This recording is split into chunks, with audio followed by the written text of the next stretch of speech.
Hello everyone, I hope you're doing well. In this video we are going to practice using the verb ser with the preposition de to indicate possession or ownership in Spanish. Remember to study the topic in your textbook first, pay attention to all of the examples that are there, watch the grammar tutorial video, or you can also Google the verb ser and you'll find some great YouTube videos that talk about how ser works. When you are ready to practice and apply what you've learned, then come here. Before we get started with the practice, I think it's helpful for you to see the underlying structure, the underlying grammar structure. So we have a singular noun plus the form of the verb es plus de plus the noun or the person to whom something belongs. So this is the thing owned would be the noun first. So we mentioned the thing that we own first, then verb, then de, then the person who owns it. If it's a plural noun, the form of the verb has to agree with that, so it will be son with de, and then of course the noun or the person owning whatever it is. Okay, so let's get started. Vamos a comenzar con la práctica. Vamos a empezar. ¿Están listos? ¿Sí? Ok, bueno, pues vamos a empezar. ¿Cómo se dice the book belongs to Juan? The book belongs to Juan.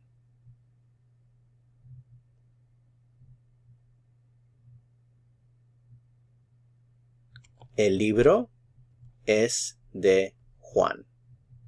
El libro es de Juan.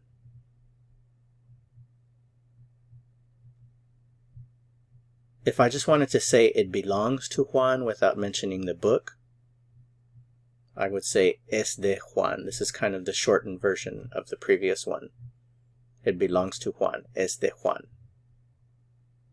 It belongs to Ana. So the short version. Es de Ana. It belongs to Pablo. Es de Pablo. Es de Pablo. It belongs to the professor, and this would be a female professor.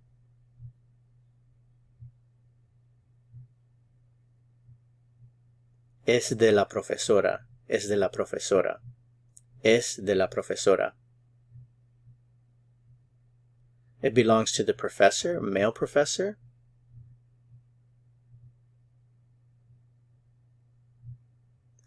Es del profesor. Es del profesor. Note that de plus el contracts to del in Spanish. It's one of the few contractions that we have in Spanish. Del. Es del profesor. The books belong to Pedro. Notice it's plural now.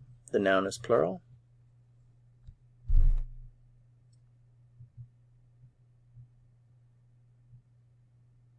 Los libros son de Pedro. Los libros son de Pedro. They belong to Alberto. So this would be the shortened form. We don't mention the noun, it's just implied. They belong to Alberto. And we don't mention the subject pronoun either in Spanish. We just use the verb form. Son de Alberto. Son de Alberto. The computer belongs to Marta. La computadora es de Marta.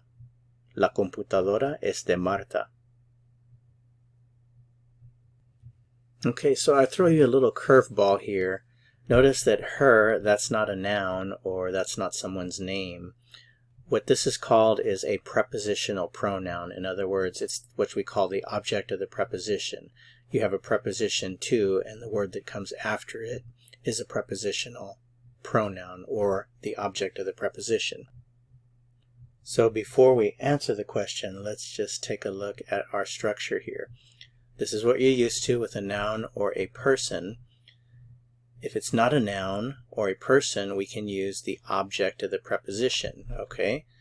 So there's a little chart here that I made for you. And hopefully this will help you to understand the object of the preposition a little bit better. Let's go back to our subject pronouns. You're familiar with all of these. And you can see the relationship between the subject pronoun and the object of the preposition. Now, in English, if I wanted to say that something belongs to me, I would say it belongs to me and not it belongs to I. In Spanish, if you were to say es de yo, that wouldn't make any sense because it's grammatically incorrect. You can't use a subject pronoun. You have to use object of the preposition after the preposition to. So it belongs to me, it belongs to you, it belongs to him, it belongs to her. Well, in Spanish it's very simple. You just have to memorize your list of prepositional pronouns here. So if I wanted to say it belongs to me, it would be es de mi. Notice with the accent mark. Es de ti, it belongs to you, the informal you. Es de usted, it belongs to you. Es de él, it belongs to him. Es de ella, it belongs to her. Es de nosotros, it belongs to us. Es de ustedes, it belongs to you, plural. Es de ellos, it belongs to them. Es de ellas, it belongs to them. Or in Spain, es de vosotros, it belongs to you. Es de vosotras, it belongs to you. So again, just for the sake of repetition, repetition is really good when you're learning a language. Remember to repeat often. So if I have my es de, I can use any one here in this column to express an idea. So it belongs to me, es de mí, es de ti, es de usted, es de él, es de ella, es de nosotros, es de ustedes, es de ellos, es de ellas, es de vosotros, o es de vosotras. So now you can say a whole bunch of things about ownership in Spanish. Okay, so let's go back to our original question. It belongs to her. So the to her would be this one here, ella. This is she, and this one would be her as a prepositional pronoun. It belongs to her, es de ella. And there you have your answer. Okay, that's it for this video. Remember, go back to the beginning of the practice part until you get them all right, and then you've really learned something.